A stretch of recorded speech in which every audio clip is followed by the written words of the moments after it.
Un addenda assez important dans la sous-intrigue du spin-off de l'arc de la REC 2022. Qui opposait, souvenez-vous, dans la dernière vidéo, Acermandax qui se plaignait de la Z-éthique, de ne pas être assez zététique et qu'il les réduisait au simple terme de harceleur, pendant que la Z-éthique expliquait que c'était Harcelmandax, pour le jeu de mots, qui était le véritable problème dans la sphère de la zététique. Bref, ça fait des étincelles, il y a eu un addenda, et le plus gros, on va faire un petit tour de toutes les réactions qu'il y a eu à tout ça, mais il y a un pilier central, c'est qu'il y a une personne qui a carrément proféré, peut-être pas une menace de mort, mais un souhait de mort, en expliquant que Acermandax, il devrait passer quand même sous la guillotine, au bout d'un moment, faut arrêter de déconner.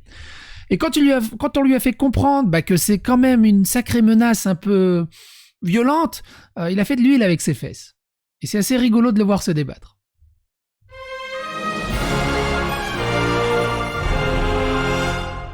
Comme d'habitude, si vous avez rien suivi, il y a une playlist pour ça. Dali Bourdin tronche en biais, vous retrouverez les vidéos qui sont en rapport avec l'actualité autour de la tronche en biais. Mais je vous invite aussi à regarder la REC 2022 parce que tout ça c'est relié. Quoi qu'il en soit, Acermandax a sorti un addendum. L'addendum, dans la clique des harceleurs, j'avais oublié l'artiste. Je vous laisse voir avec lui la factualité des reproches, vraiment insister pour avoir des faits précis et vous pourrez juger. Un Mondrian, beaucoup de gens lui cassent du sucre sur le dos, pourtant il était dans la team, on va dire, à l'époque des Crop Circle, et un ou quelques mois après, il a commencé à vriller une testicule et il s'est mis à dos absolument tout le monde. Quand vous tombez sur ce genre de thread de défense face à un groupe qui vous critique et à force d'ignorance et de mépris finit par vous trash talk, revenez-en toujours aux fondamentaux. Des faits sont-ils adressés dans le message? Ici, des faits avérés sont reprochés à Mandax depuis des années. Être allé discuter publiquement avec des vidéastes faf, c'est ce que Mondrian faisait aussi. Enfin, il n'est pas parti discuter avec des vidéastes faf. C'est pas ça que je voulais dire, je me suis mal exprimé. C'est que là, ce qui cible dans le vidéaste faf, c'est Astronogeek. Mais il était collègue et il était bien pote avec Astronogeek pendant un moment. Lui aussi, il a discuté avec Astronogeek. Et d'un coup, il s'est dit, oh là non, moi je suis trop propre. Et il est pas faf, Astronogeek, faut arrêter de déconner au bout d'un moment. Avoir fait publier un article psychophobe indigent sur son blog, avoir relayé du contenu vocable d'extrême droite, avoir maltraité. Alors je crois que le contenu d'extrême droite, je crois que c'est moi. Mais je suis pas sûr, ça devient compliqué. Je partage rarement le travail de la tub parce que je flippe de devoir faire face à des jugements de la part de mes proches. Voilà ce que m'écrit une personne que je connais sans être proche en réaction à tout ceci. Petit screen d'en direct sous le thread. Donc c'est Tit2 qui dit « Sache que tu ne nous impressionnes pas, nous avons notre petit réseau de solidarité et des tentatives d'intimidation sont aussi futiles qu'elles sont mesquines. Tu es une personne publique et à ce titre, te critiquer fait partie des libertés fondamentales dans une société. » C'est fou, hein. C'est dans ce sens, on peut critiquer, et même très violemment. Souvenez-vous, dans le live, dans la playlist du REC 2022, dans le live de Patchwork, qui expliquait que Astronogeek, il méritait carrément une balle. Mais c'est de la critique. Attention. Ou dans le live de Concrètement Moi, qu'on avait vu également dans la précédente vidéo, où c'était pas concrètement moi, mais c'était l'autre personne qui disait que la zététique, le côté sceptique, ils étaient quand même là pour retirer des tribunes à des personnes problématiques.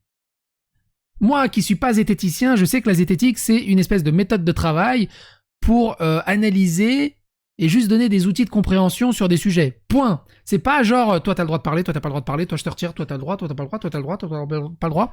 Ça, c'est plus le ministère de la Vérité, au 1984. Et d'ailleurs, vous êtes qui pour décider de qui est problématique, qui est pas problématique, qui a le droit de parler, qui a pas le droit de parler? Vous n'êtes pas la loi, vous n'êtes pas Judge Dredd encore. On n'en est pas là. Mais, tu vois, ce que je veux dire par là, c'est que c'est assez intéressant de voir dans leurs idées, leur militantisme, leur activisme, du coup leur obscurantisme, leur sectarisme, où ils en sont. Ils en sont à, eux, ils ont le droit de parole et ils savent lequel est problématique, lequel a le droit de parler, lequel n'a pas le droit de parler. Et surtout, celui qui parle, alors que eux, ils estiment qu'il n'a pas le droit de parler, c'est des menaces de mort, de calomnie, de diffamation, de faf, de transphobes, de nazis et ce genre de choses. Et ils harcèlent au maximum pour essayer de casser l'image et de diffamer au maximum, sans aucune argumentation logique. Et ça tombe. À chaque fois. Et j'étais loin de me douter que Acermandax subissait autant. C'était ouf, c'est ouf. Bref, on reprend. Donc, tu es une personne publique et à ce titre, te critiquer fait partie des libertés fondamentales dans une société démocratique. Et nous ne cesserons jamais de le faire, jamais. En tout cas, pas tant que toi et ton boys club défendraient de faire la place à des fascistes, antisémites, homophobes, psychophobes, apologues du viol, je ne sais même pas que ça se disait apologue, et de la violence conjugale, et j'en passe. Et là, il partage ça. Donc Tide a dit « Vous êtes vraiment méprisable, vous méritez plus ou moins le même traitement que les nazis. Give Nazi all platform. » Il les traite de nazis. Et qui devraient passer sous le billot. C'est-à-dire que pendant qu'Acermandax, ou même Astronogeek, hein, tout ça, quand il parle des gens, et même moi, je plonge dans la piscine, on reste factuel, argumentatif, et même moi, je ne suis pas zététicien ni sceptique, hein, mais je reste sourcé, factuel, je laisse pas trop mes émotions passer dessus, ça arrive de temps en temps, hein. Je me jette pas la première paire.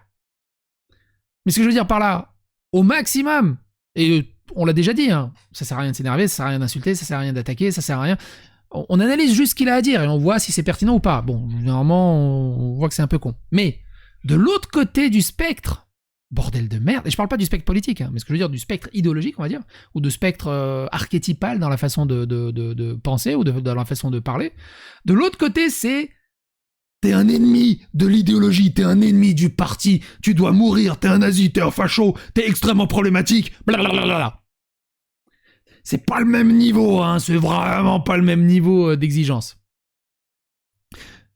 Et inversement, ce qui est rigolo, c'est que de l'autre côté, bah, on discute, on prend du recul, on patiente, et on se définit absolument pas comme une espèce de pureté morale. Évidemment qu'on fait des conneries, évidemment qu'on est des humains, mais de leur côté, ils sont dans une pureté morale incroyable, mais le problème c'est que cette pureté morale, cette pureté militante, cette pureté, on va dire, raciale, idéologique, les rend totalement aveugles, ils ne se rendent même pas compte de la toxicité incroyablement fascisante et obscurantisante, sectariste. Ils aiment bien mettre des mots compliqués. Ah merde, j'ai oublié des mots en isme. Sectarisme. Bref. Mais on va revenir dessus un peu après, vous allez voir. On va lire la suite après. Un Mondrian, malheureusement, un extrémiste aujourd'hui, rongé par ses croyances et ses idées reçues, je pense qu'il s'est perdu. Il sert à rien depuis longtemps. Il m'a bloqué suite à un échange dans lequel il était agressif et pas moi. C'est systématique. Que fâché, lui toujours faire ainsi. Je sais pas qui c'est Dixit le gars qui bloque tout le monde. C'est un monde hurlant ou un monde bloquant. Ils sont comiques. De l'autre côté, il y a concrètement moi qui fait oui, un tweet que les personnes ne... Tu sais, ils posent des dingueries et après ils l'enlèvent. Assumez au bout d'un moment ce que vous dites. Et ce qui est assez intéressant, donc c'était Clint de Plantophage qui dit « Les injonctions à la non-violence, c'est un truc de dominants qui ne savent pas ce que c'est de s'en prendre plein la gueule de manière systémique et quotidienne. La violence est souvent le seul moyen de se faire entendre. » Concrètement moi qui dis « Oui. » Parce que tu crois qu'il s'en prend pas plein la gueule. Astronogeek, quoi, c'est vraiment Dax. Et d'où la violence, c'est le seul moyen de se faire entendre. À quel moment ? Faut arrêter au bout d'un moment. Il y a aussi le pouvoir discuter.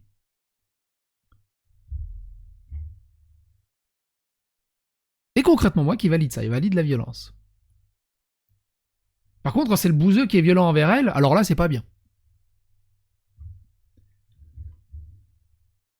Et donc là, le tweet supprimé, bah, c'est la guillotine. Du coup, pareil, il l'assume pas, il l'a supprimé. Mais ce qui est derrière, c'est rigolo. Alors, allez-y, prétendez que je vous harcèle encore plus, d'une part, ça ne m'impressionne pas. Je suis robuste psychologiquement, tellement robuste qu'il a supprimé son tweet. Je n'ai rien à perdre à quitter Twitter s'il faut. J'ai assez de fric pour me payer 10 avocats, s'il le faut. Ci-dessus figurait un message que certains ont interprété comme une menace de mort. Je ne souhaite pas menacer de mort. D'une part, je trouve ça odieux. D'autre part, je n'en ai pas les moyens.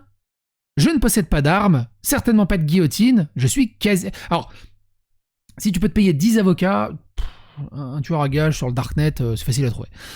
Je ne possède pas d'armes, certainement pas de guillotine, je suis quasi incapable de la moindre violence physique. Il est quasi incapable de la moindre violence physique, mais il passe sa journée sur Twitter à faire une violence psychologique incroyable, à faire des menaces de mort à gauche à droite. Mais physiquement, non. Je ne souhaite pas que qui que ce soit tue Mandax, ce serait odieux. Si d'aventure quelqu'un avait eu une telle inspiration à la lecture de mon message, je lui demande de ne pas le faire, ce serait un crime odieux. On dirait qu'il a consulté ses 10 avocats dans 3 pays différents pour savoir quoi dire, pour au cas où ça arrive qu'il se décharge de tout problème. Mais dis donc, c'est pas toi qui m'aurais bloqué en me traitant de connard, parce que t'es un connard inintéressant. On te donne des olives, tu nous fais de l'huile tellement tu serres les fesses. Je ne souhaite pas que Mandax vive dans l'inquiétude d'être assassiné. Mon dessin figurait une guillotine, c'est-à-dire un instrument qui était réservé à la justice. Et à ce titre, je pensais que ce n'était pas interprétable comme une menace. À la rigueur, c'était un fantasme. Il fantasme de tuer Mandax dans un costume de nazi. Tu reprends le truc. C'est un fantasme de condamnation dans un cadre légal révolu. Je répète, ma totale absence d'intention de tuer ainsi que mon incapacité à le faire. S'il vous plaît, je signe de mon sang. S'il vous plaît, les avocats, s'il vous plaît, regardez, j'ai tweeté juste ça derrière. Et j'ai supprimé le tweet. Merci de contribuer au rétablissement du stock d'huile français. Ceci n'est pas une fuite d'huile. C'est génial. C'est génial. C'est ça le problème. Gros, assumez vos actes. Au lieu de vous plaindre et de faire de l'huile, juste assumez vos dires et vos actes. Vous demandez aux autres d'assumer, commencez par assumer vous-même. T'es un sacré génie quand même. Ce passage, il fallait oser. À la rigueur, c'était un fantasme. C'est génial. La guillotine comme allégorie d'une justice apaisée, fallait y penser, hein. Mais d'ailleurs ça me rappelle quelque chose, on n'a pas vu exactement la même ligne de défense dans un blog complotiste à forte visibilité. Beaucoup de ces gens sont d'extrême droite, sauf qu'ils ne sont pas encore en cours, ils ne le savent pas encore. C'est un peu comme Ken le survivant, tu es mort, mais tu ne le sais pas encore. Eux, tu es d'extrême droite, mais tu ne le sais pas encore. Non, ils sont à la droite de l'extrême droite, mais ils ne le savent pas encore, ils pensent qu'ils sont de gauche. Concrètement, moi qui dis, les personnes dominantes ont plus de temps, plus d'outils, plus d'énergie pour organiser. Merci pour ces réflexions, ce n'est qu'une théorie à dérouler. Et la théorie est complètement pétée. C'est de la victimisation, pure et simple en fait. Quelques précisions, et ça vaut pas le coup de le lire. Allez le lire, hein, le lien est dans la description, mais c'est pas spécialement pertinent par rapport au fil rouge, au fil narratif de cette vidéo-ci. Quelques précisions en réponse à cette énorme mauvaise foi. Donc il reprend sur un autre point sur Mandax. Mandax m'a bloqué, je l'ai bloqué en retour. Mandax ne peut donc pas voir mes messages qu'à la condition de connecter un compte secondaire pour aller chercher qui parle de lui. Ce dont il parle ne constitue en rien du harcèlement, mais du crime de lèse-majesté. Seigneur Mandax exige l'interdiction pour quiconque de parler en mal de sa très gracieuse majesté, sous peine d'être affiché et exposé avec un flot de sollicitations intempestives par ses followers. Excusez-moi, mais si j'ai bien suivi le problème, ce n'est pas la critique, mais la violence du ton employé. On peut critiquer quelqu'un tout en gardant un ton respectueux. Ce n'est pas le cas des screens que j'ai vus. Et c'est tout à fait ça. Les mecs ne se rendent pas compte de la violence et de la toxicité. On parle de balles, de distribution de balles, de guillotine, de fascisme, de nazis. Allô, on fait que débattre. Tu peux débattre au calme. Ça fait vraiment le petit gamin de 4 ans, tu lui retires son jouet, il est prêt à te niquer jusqu'à la 4e vertèbre pour que tu lui rendes son jouet. T'es le pire des antéchrists pour lui. Grandissez un peu. Anarmoru dit « Je viens de me rendre compte d'un truc qui saute aux yeux. Le fait de parler de nous comme de spécimens, c'est non seulement faire montre de l'étendue de sa grosse intelligence, mais ainsi Mandax nous retire de fait notre statut d'être humain.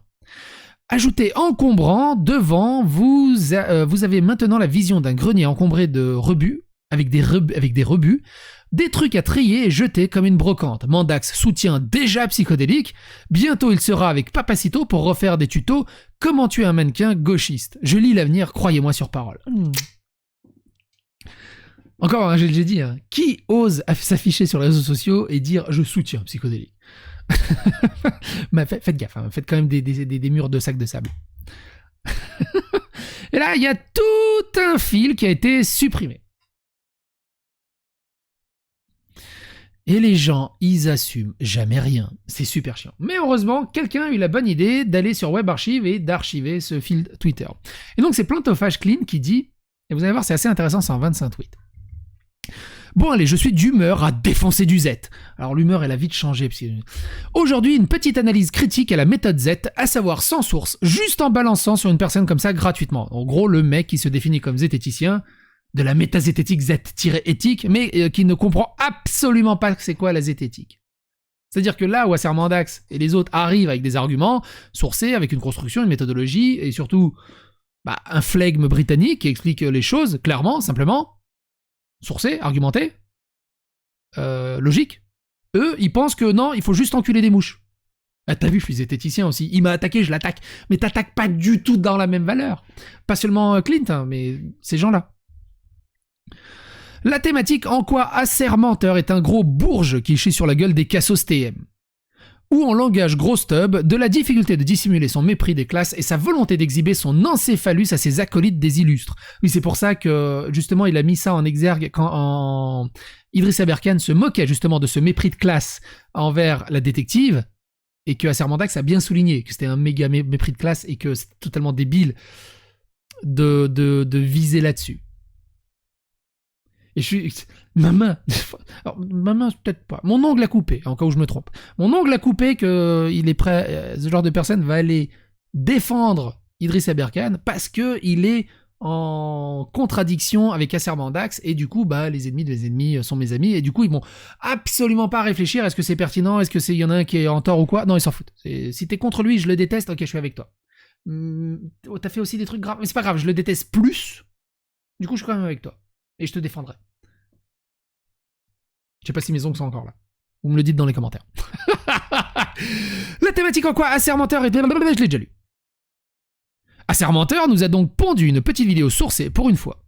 Sur le harcèlement, cette vidéo est un cas d'école de classicisme. Tout, et je dis bien tout dans cette vidéo, pue le mépris de classe. En gros, il nous dit via cette vidéo, je suis trop intelligent, vous êtes trop con.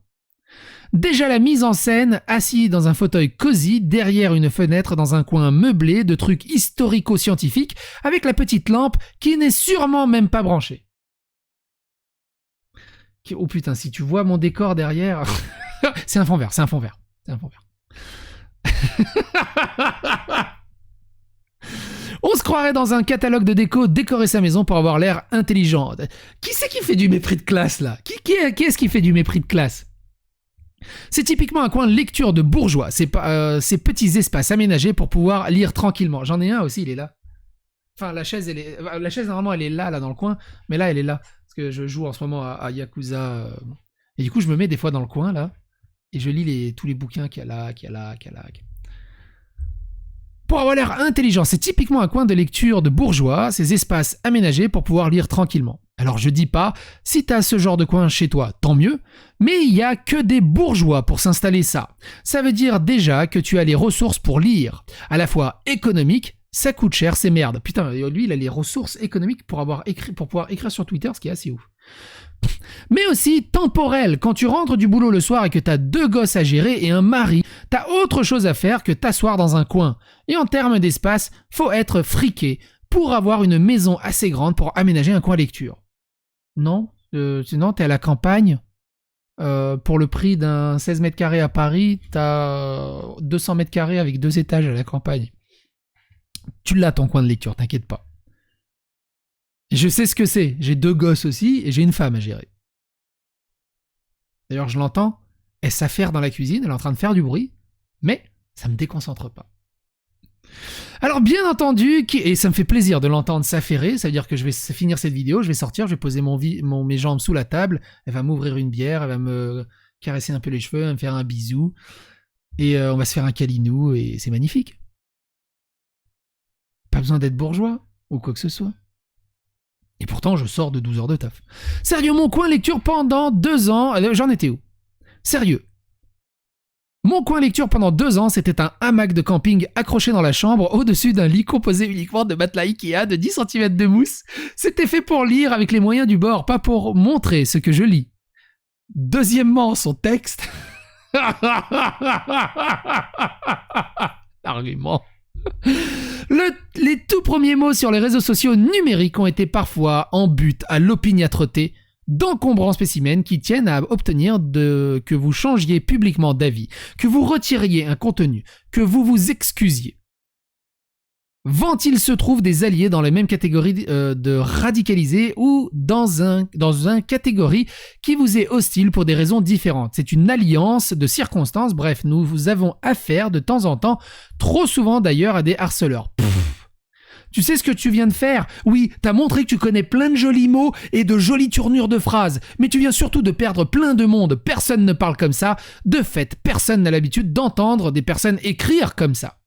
Des vidéos écrites comme ça. Bah si, regarde, Acermandax le fait. Après, c'est pas parce que tu sors des plein de mots hyper compliqués que t'es forcément intelligent. C'est juste qu'il aime bien parler comme ça. Alors, il y en a qui jouent les poseurs. Moi, j'appelle ça les poseurs. Tu sais, quand t'es dans les skateparks et t'as le mec avec son skateboard, vas-y, fais-moi ton 3-6 noscope. Ah non, là, aujourd'hui, tu vois, je peux pas et tout. Puis en fait, ils savent pas. Mais Acermandax, il a le bagage pour utiliser ce genre de mots. Mais il y a des gens qui utilisent ce genre de mots, mais juste pour essayer justement de se grandir, pour essayer de faire paraître ce qu'ils ne sont pas. Mais généralement, tu les débunks assez vite.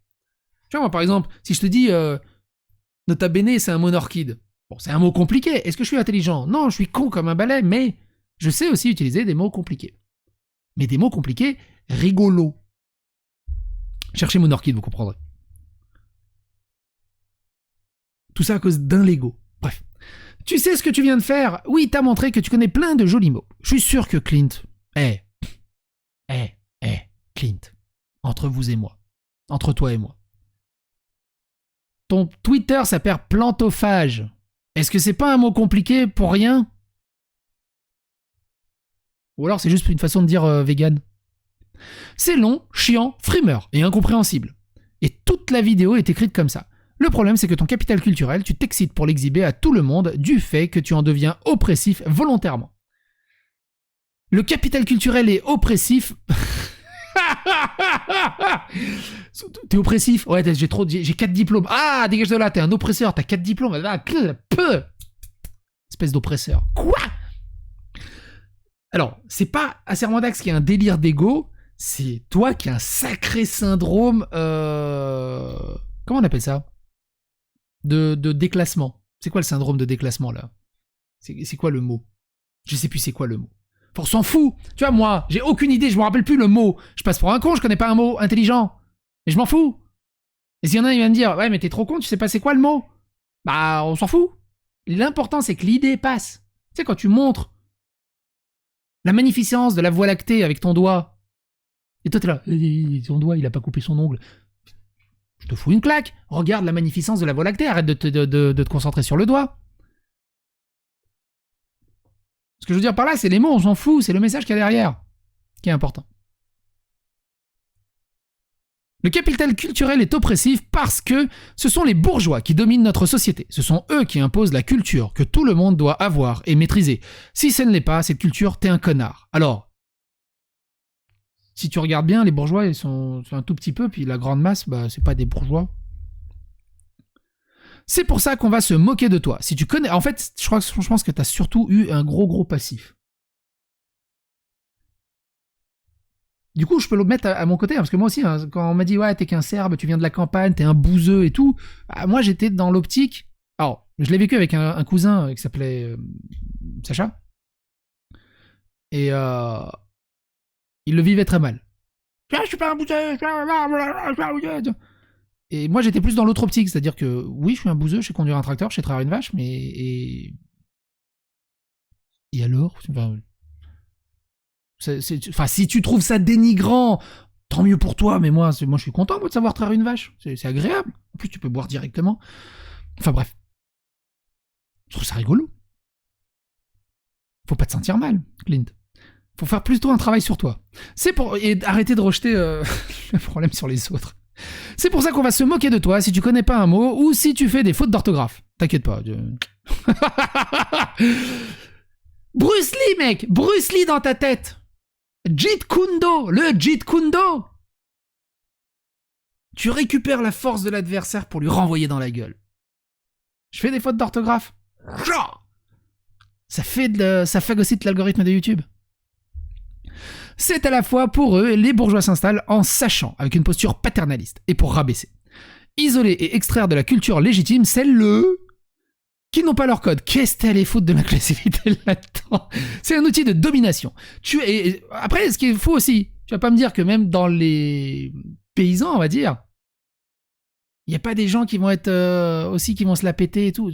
En fait, peu importe les castes, il y en a partout. Les cassos TM sont systématiquement rabaissés par le capital culturel, que ça soit volontaire ou non. T'es pas toi-même en train de te rabaisser toi-même à utiliser un langage inclusif à la con et à complexifier le discours pour rien. T'as un mec encore plus con que toi qui va venir et va faire mais qu'est-ce que c'est que ça, c'est quoi ce bordel? Il va dire putain mais c'est quoi ce mec qui se la pète avec ses mots super compliqués, c'est quoi ce délire de classe? Moi je suis un paysan, moi tu peux pas parler à mon niveau. Tu vois, en fait on n'en finit jamais avec ces conneries. On est toujours le con de quelqu'un quelque part. Même si en tant que bourge tu peux expliquer un concept compliqué à une prolo, et lui se sentira forcément en posture d'élève à qui on enseigne une leçon. Mais si en plus tu en rajoutes, que tu insistes pour exhiber ton gros vocabulaire, là c'est le mur est ouverte, apprendre des trucs par cœur, c'est tout ce que t'as appris à l'école visiblement. Tu joues sur ce capital culturel et tu insistes dessus. En fait, tu te positionnes volontairement en dominant, sachant, vieux sage. Bref, tu te comportes volontairement en connard. Enfin, dernier point qui reflète la position d'HSBC, assermenteur. Qu'est-ce qu'il vient foutre la banque là-dedans? C'est le contenu de la vidéo lui-même.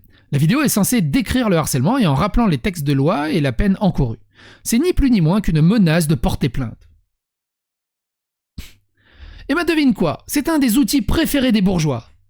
Pourquoi il y a des pauvres qui posent pas plainte? Quelqu'un dit du mal de toi? Plainte. Des femmes t'accusent de viol ou harcèlement sexuel? Plainte. Mais oui, enfin si c'est faux, oui. Oui, les flics et les gendarmes, ils sont là pour ça. Quelqu'un exprime sa colère engendrée par la misère de sa situation en criant « Macron, explosion, plainte, prison !» Ça sent le vécu, alors là, ça sent le vécu. Tu sais que c'est beaucoup trop précis pour que ça soit inventé. Tu sais ce qui se passera si tu portes plainte contre moi? Bah tu vas gagner. Je n'ai aucune idée, ni de comment ça se passe, ni à qui m'adresser. Alors c'est simple, et je vous le dis, je l'ai dit je sais pas combien de fois, dans toutes les mairies de toutes les communes de France, normalement, vous avez le droit d'avoir accès gratuitement à la consultation d'un avocat. Pour tout et n'importe quoi.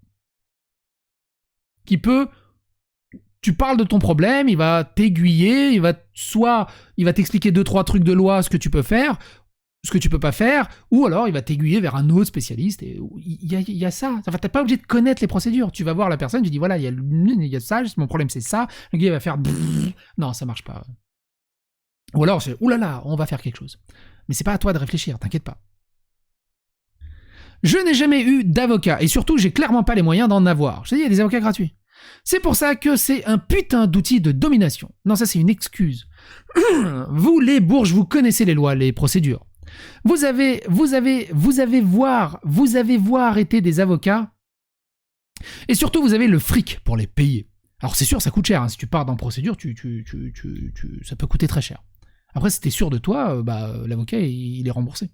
C'est d'autant plus cocasse que ce type est un expert en harcèlement et dénonciation calomnieuse. Il traite les gens comme ça, de complotistes, de sectaires, au pif. Non, lui, il parle, il démontre avec des faits, et que, même moi, mais sans insulter, en fait. Elle est là, la différence. Là, ce que tu fais, c'est extrêmement répréhensible. Et c'est nul. Alors que de débattre gentiment, ça serait moins nul. Sans aucune source ni rien, il fait des dizaines de contenus sur certaines personnes comme Aberkan. Ah bah voilà, il prend la défense d'Aberkan. Putain, mes ongles, ils sont toujours là. Wouh! Je découvre le trade en même temps, en fait. Aberkan, par exemple. Bref, le mépris des classes a de beaux jours devant lui, vu qu'il est prôné par les gens qui savent. Et sérieux, les mecs, arrêtez de vous réapproprier le terme toxicité. C'est bon, là, les hommes blancs bourgeois se sont suffisamment appropriés de trucs. Faut arrêter de tout déformer pour pouvoir vous victimiser. Qui c'est qui déforme tout pour pouvoir se victimiser, mon petit Clint? Quoi qu'il en soit, j'espère que cette vidéo vous a plu, j'espère que vous a intéressé. Mettez des avis, des commentaires dans les commentaires. Non, mettez des avis et des opinions dans les commentaires. N'hésitez pas à vous abonner, liker, clocher et à bientôt pour d'autres aventures. Bye.